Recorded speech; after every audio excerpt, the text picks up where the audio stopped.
காவல் நிலையம் நோக்கி புறப்பட்டார் சீமான். சுமார் 1 மணி நேரத்திற்கும் மேல் சாலையில் காத்திருந்த சீமான் மீண்டும் வளசரவாக்கம் காவல் நிலையம் நோக்கி புறப்பட்டார். செய்தியாளர் சரவணன் இணைப்பில் இருக்கிறார். சரவணன், வணக்கம். காவல் நிலையம் நோக்கி புறப்பட்டார் சீமான், விவரங்களை சொல்லுங்க. நாம் தமிழர் கட்சியின் தலைமை ஒருங்கிணைப்பாளர் வளசரவாக்கம் காவல் நிலையத்தில் ஆஜராவதற்காக தற்பொழுது அவர் வடபழனியிலிருந்து புறப்பட்டிருக்கிறார். ஏற்கனவே அவர் வெளியூரிலிருந்து விமான நிலையம் அங்கிருந்து ஒரு தனியார் நட்சத்திர விடுதியில் தனது வழக்கறிஞருடன் அவர் ஆலோசனை நடத்திய நிலையில அங்கிருந்து 8 மணி அளவில் வளசரவாக்கம் காவல் நிலையத்தில் அவர் ஆஜராவதற்காக புறப்பட்டார். வரும் வழியில் அவருடைய வாகனம் சுமார் 1 மணி நேரத்திற்கு மேலாக நிறுத்தப்பட்டது.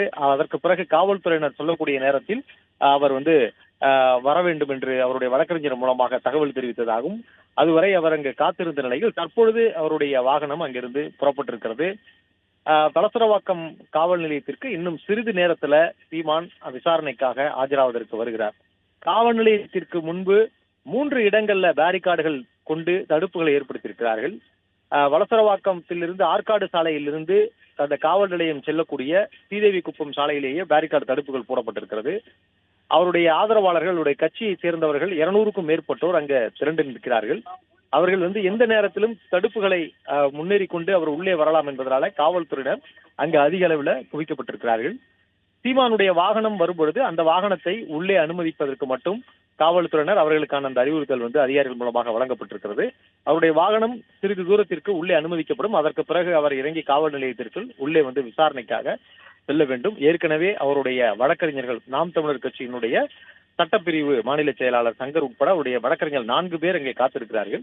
காவல்துறையினர் சீமானுடன் 5 பேர் உள்ளே அவருடைய வழக்கறிஞர்கள் என 5 பேர் உள்ளே செல்லலாம் என்று தெரிவித்திருக்கிறார்கள். ஆனால் விசாரணை அறையில சீமான் மட்டும்தான் இருக்க வேண்டும், வெளியில் அவருடைய வழக்கறிஞர்கள் இருக்க வேண்டும் என்ற நிபந்தனை விதிக்கப்பட்டிருக்கிறது. இந்த வழக்கை இணை ஆணையர், மேற்கு மண்டல இணை ஆணையர் கல்யாண், கோயம்பேடு காவல் மாவட்ட துணை ஆணையர் அதிவீரபாண்டியன், அதே போன்ற வளசரவாக்கம் சரக உதவி ஆணையர் செம்பேடு பாபு மற்றும் வளசரவாக்கம் காவல் ஆய்வாளர் அன்புக்கரசு ஆகியோர் இந்த விசாரணை அறையிலே இருப்பார்கள். ஆய்வாளர் தான் இந்த விசாரணையினுடைய அதிகாரி என்பதனால அவர் தான் இதை விசாரிப்பார். எழுத்துப்பூர்வமாகவும் அவரிடம் விசாரணை நடத்தி வாக்குமூலம் பெறுவதற்கும் பல்வேறு கேள்விகளை முன்வைத்தும் அவரிடம் விசாரணை நடத்துவதற்கு போலீசார் திட்டமிட்டிருக்கிறார்கள். இன்னும் சிறிது நேரத்தில் அவர் காவல் நிலையம் வந்த பிறகு அவரிடம் விசாரணையை தொடங்குவார்கள் என்று தெரிகிறது. ஒரு 2 மணி நேரத்திற்கு மேலாக இந்த விசாரணை நீடிப்பதற்கான வாய்ப்புகள் இருக்கிறது. இதற்கு முன்பு இதே வழக்கில் 2023 செப்டம்பர் மாதம் 18ஆம் தேதி இது போன்று அவர் ஆஜராகும் பொழுது 3 மணி நேரம் அவரிடம் விசாரணை நடத்தப்பட்டது.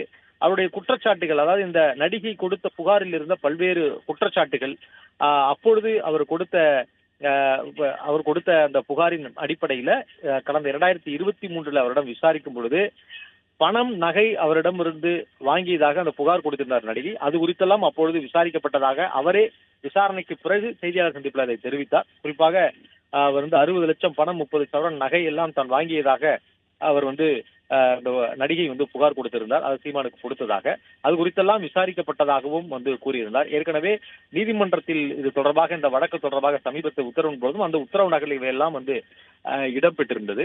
அது மட்டுமல்லாமல் அந்த கருக்கலைப்பு செய்தது தொடர்பாகவும் குற்றச்சாட்டு இருந்தது. அது தொடர்பாக அப்பொழுதே அந்த 2023ஆம் ஆண்டு புகார் கொடுத்த அந்த நடிகையிடம் கீழ்ப்பாக்கம் மருத்துவமனையில் வைத்து அவருக்கு அந்த மருத்துவ பரிசோதனை மேற்கொள்ளப்பட்டது. அதன் அடிப்படையில் அவரிடம் விசாரணை நடத்தப்பட்டதாகவும் அப்பொழுது சொல்லப்பட்டது.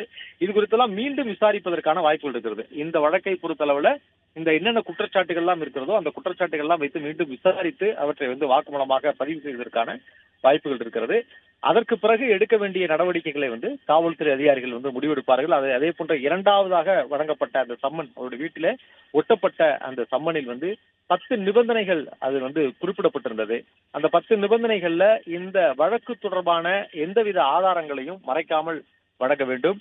அதே போன்று இது தொடர்புடைய எந்தவித சாட்சிகளை கலைப்பதையோ அல்லது பொருளாக ஏதும் ஆதாரங்கள் இருந்தாலும் அவற்றையும் வழங்க வேண்டும். இப்படி 10 நிபந்தனைகள். இந்த நிபந்தனைகளை மீறினால் கைது நடவடிக்கை எடுப்பதற்கான வாய்ப்புகள் இருக்கிறது என்றுதான் சுட்டிக்காட்டி அந்த சம்மன் வழங்கப்பட்டது.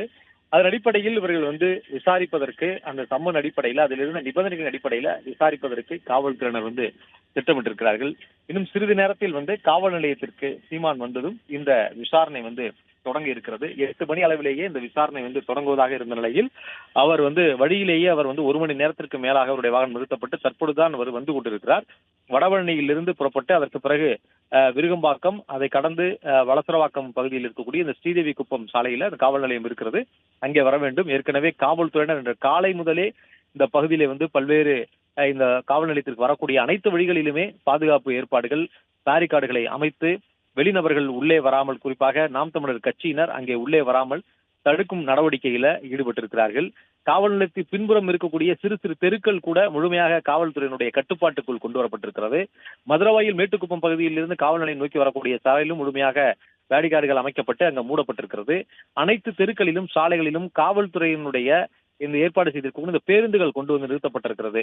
தடுப்புகளை மீறி அவருடைய ஆதரவாளர்கள் முன்னே வந்தால் கைது செய்வதற்கான நடவடிக்கைகளும் ஈடுபடுவார்கள் என்று காவல்துறை தரப்புல தெரிவிக்கப்பட்டிருக்கிறது. குறிப்பாக ஆற்காடு சாலை சந்திப்பில் நின்று கொண்டிருக்கக்கூடிய அவருடைய ஆதரவாளர்கள் கட்சியினருடைய கூட்டம் இருக்க இருக்க அதிகமாகி கொண்டே இருக்கிறது. நேரம் செல்ல செல்ல அதிகமாகி கொண்டிருக்கிறது.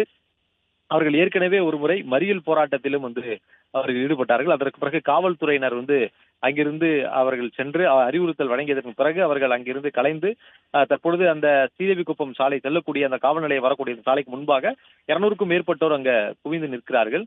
சீமானுடைய வாகனம் வரும்பொழுது அவர்கள் முன்னேறி வருவதற்கான வாய்ப்புகள் இருக்கிறது என்பதனால அங்கே காவல்துறையினர் அதிக அளவுல பாதுகாப்பு பணியில ஈடுபடுத்தப்பட்டிருக்கிறார்கள்.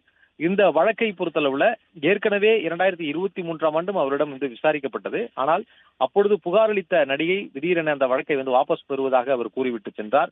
அதற்கு பிறகு சீமான் தரப்பில் ஏற்கனவே ஒப்புக்கொண்டதன் அடிப்படையில் அவர் மீண்டும் விசாரணைக்கு அப்பொழுது அவர் சம்மன் அனுப்பியதன் அடிப்படையில் சம்மனுக்கு ஆஜராவதாக ஒப்புக்கொண்டதன் அடிப்படையில் அவர் ஆஜராகி 3 மணி நேரம் அவருடன் விசாரணை நடத்தப்பட்டது என்றாலும் அதற்கு பிறகு நடிகை வாபஸ் பெறுவதாக கூறியதனால மேற்கொண்டு சட்ட நடவடிக்கை எதுவும் இல்லாமல் அந்த வழக்கு அப்படியே இருந்தது. அந்த முதல் தகவல் அறிக்கையை ரத்து செய்ய வேண்டும் என்றுதான் சீமான் தரப்புல உயர்நீதிமன்றத்தில் மனு தாக்கல் செய்து அது விசாரணையில் இருந்தது.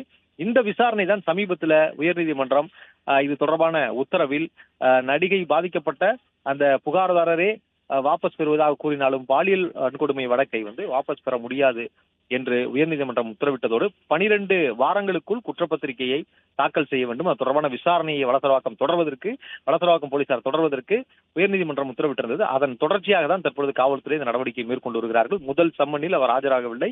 4 வார காலம் அவகாசம் கேட்டார்கள். இதற்கிடையில சீமான் தரப்புல உச்சநீதிமன்றத்தையும் நாடி இருக்கிறார்கள். உச்சநீதிமன்றத்துல அடுத்த வாரம் தான் இந்த வழக்கு விசாரணைக்கு வருவதற்கான வாய்ப்புகள் இருப்பதாகவும் அவர்கள் தரப்புல கூறப்படுகிறது. இந்த முதல் தகவல் அறிக்கையை ரத்து செய்வதற்கான நடவடிக்கைகளை அவர்கள் உச்சநீதிமன்றத்தை நாடி இருக்கிறார்கள். என்ற பொழுதும் இது உயர்நீதிமன்றத்தினுடைய உத்தரவின் அடிப்படையில தொடர்ந்து விசாரணை நடப்பதாக காவல்துறை தரப்புல தெரிவித்திருக்கிறார்கள். முதல்ல அனுப்பப்பட்ட சம்மனில் வழக்கறிஞர்கள் மட்டுமே ஆஜராகி 4 வார கால அவகாசம் கேட்டார்கள். அன்றைய தினமே 2வது சம்மன் வீட்டிற்கு கொண்டு சென்று ஒட்டப்பட்டது. அந்த சம்மன் படி இன்று காலை 11 மணி அளவில் சீமான் ஆஜராகியிருக்க வேண்டும்.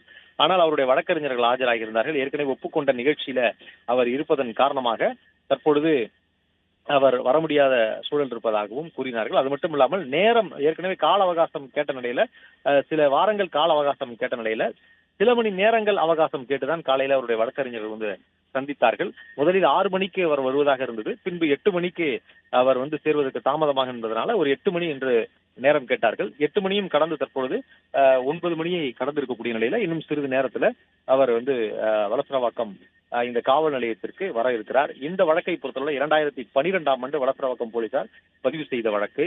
நடிகை கொடுத்த புகாரின் அடிப்படையில இவர் மீது வழக்கு பதிவு செய்யப்பட்டது.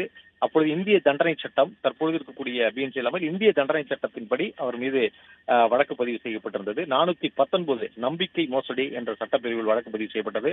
420 மோசடி என்ற சட்டப்பிரிவு அவர் மீது வழக்கு பதிவு செய்யப்பட்டது. அதே போன்று 376 இந்திய தண்டனை சட்டம் 376 பாலியல் வன்கொடுமை என்ற சட்டப்பிரிவும் மீது வழக்கு பதிவு செய்யப்பட்டது. அதே போன்று தமிழ்நாடு பெண் வன்கொடுமை தடுப்பு சட்டமும் அவர் மீது பதிவு செய்யப்பட்டது. இந்த சட்டப்பிரிவுகளின் கீழே வழக்கு பதிவு செய்யப்பட்டிருப்பதனால இது பிணையில் வெளிவர முடியாத ஒரு சட்டப்பிரிவு என்ற போதும் இந்த வழக்குல ஏன் இவ்வளவு ஆண்டுகளாக சட்ட நடவடிக்கை அடுத்த கட்டமாக இது ஒரு கைது நடவடிக்கை செல்லாமல் இருந்தது என்று பார்த்தால் 2012 பதிவு செய்யப்பட்ட வழக்கு, அப்பொழுது கொடுக்கப்பட்ட புகார் பதிவு செய்யப்பட்ட வழக்கு என்றாலும் அடுத்த சில நாட்களிலேயே அப்பொழுது புகார் அளித்த நடிகை அந்த வழக்கை வாபஸ் பெறுவதாக சமாதானமாக செல்வதாக அவர் எழுதி கொடுத்து விட்டு சென்று விட்டார். அதற்கு பிறகு இந்த வழக்கில் மேற்கொண்டு அப்படியே நிலுவையில் இருந்தது. அதற்கு பிறகு அவ்வப்போது சீமான் மீது குற்றம் சாட்டி அந்த நடிகை சில ஆண்டுகளுக்கு பிறகு வீடியோக்கள் வெளியிட்டு வந்தார். அதற்கு பிறகு 2023 தான் மீண்டும் இது மேற்கொண்டு இந்த வழக்குல விசாரணையை நடத்த வேண்டும் என்று ஆகஸ்ட் மாதம் 2023ஆம் ஆண்டு காவல் ஆணையர் அலுவலகத்துல அவர் புகார் அளித்தார். அதற்கு பிறகு வளசரவாக்கம் காவல் நிலையத்திலும் இந்த புகார் கொடுக்கப்பட்டது. அவர் அளித்த புகாரின் அடிப்படையில அப்பொழுது கோயம்பேடு காவல் மாவட்டத்தினுடைய துணை ஆணையர் உமையாள் IPS அதிகாரி அவர் தலைமையில் அந்த விசாரணை எப்பொழுது நடத்தப்பட்டது. அவர் சொன்ன குற்றச்சாட்டின் அடிப்படையில் அந்த விசாரணை இருந்தது. குறிப்பாக அவர் திருவள்ளூர் மகிழா நீதிமன்றத்திற்கு அழைத்துச் சென்று அவரிடம் மகிழா நீதிமன்ற அந்த மேஜிஸ்ட்ரேட் அதற்கான வாக்குமூலத்தை பதிவு செய்தார். அவர் சொன்ன வாக்குமூலத்துல 7 முறை கட்டாய கருக்கலைப்பு செய்யப்பட்டது என்று அவர் ஒரு வாக்குமூலத்தை பதிவு செய்திருந்தார். அதன் அடிப்படையில் அவருக்கு கீழ்ப்பாக்கம் மருத்துவமனையிலும் அப்பொழுது அழைத்துச் சென்று மருத்துவ பரிசோதனையை மேற்கொண்டார்கள். அதன் அடிப்படையில் சீமானிடம் விசாரிப்பதற்காக திட்டமிட்டிருந்தார்கள். அவருக்கு முதல் முறை சம்மன் அனுப்பப்பட்டு அந்த சம்மனில் ஆஜராகாமல் 2வது முறை சம்மன் அனுப்பப்பட்டிருந்தது. இதற்கிடையில் திடீரென அந்த புகார் அளித்திருந்த நடிகை வளசரவாக்கம் காவல் நிலையத்திற்கு தனது வழக்கை தான் வாபஸ் வாங்குவதாக 2023 செப்டம்பர் மாதம் அவர் எழுதி கொடுத்து விட்டார். அதற்கு பிறகு ஏற்கனவே ஒப்புக்கொண்டதன் அடிப்படையில சீமான் செப்டம்பர் மாதம் 18ஆம் தேதி இந்த வழக்கில் அவர் ஆஜராகி 3 மணி நேரம் அவரிடம் விசாரணை நடத்தப்பட்டது. இந்த விசாரணையில் அவரிடம் முன்வைக்கப்பட்ட கேள்விகள் எல்லாம் வாக்குமூலமாகவும் பதிவு செய்யப்பட்டது. புகார் அளித்த நடிகை வாபஸ் பெற்று விட்டதனால இந்த வழக்கை ரத்து செய்ய வேண்டும் என்றுதான் சீமான் உடனடியாக உயர்நீதிமன்றத்தை நாடி இந்த வழக்கை தொடர்ந்தார். இந்த வழக்கு தொடர்ந்து நிலுவையில் இருந்து வந்த நிலையில தற்போதுதான் சமீபத்தில் தான் இந்த வழக்கின் மீதான உத்தரவு பிறப்பிக்கப்பட்டது. அந்த உத்தரவில் தான் இந்த வழக்கை ரத்து செய்ய முடியாது என்று நீதிமன்றம் மறுத்துவிட்டது. இது பாலியல் வன்கொடுமை வழக்கு என்பதனால இந்த வழக்கை ரத்து செய்ய முடியாது என்று மறுத்ததோடு இந்த வழக்கை விசாரித்து 12 வாரங்களுக்குள் குற்றப்பத்திரிகையை தாக்கல் செய்ய வேண்டும், சம்பந்தப்பட்ட அந்த நீதிமன்றத்தில் குற்றப்பத்திரிகை தாக்கல் செய்ய வேண்டும் என்று நீதிமன்றம் உத்தரவிட்டிருந்தது. அது மட்டுமல்லாமல் அந்த உத்தரவில் பல்வேறு குற்றச்சாட்டுகள், அதாவது ஏற்கனவே நடிகை அளித்த புகார் தொடர்பாக விசாரணை கொடுத்த அந்த விவரங்கள் எல்லாமே வைத்து உத்தரவும் பிறப்பிக்கப்பட்டிருந்தது. உத்தரவின் அடிப்படையில தற்பொழுது வளசரவாக்கம் போலீசார் விசாரணை தொடங்கி இருக்கிறார்கள். இன்றைய தினம் சீமான் ஆஜராகும் பொழுது அது தொடர்பான விசாரணையை தொடங்க இருக்கிறார்கள்.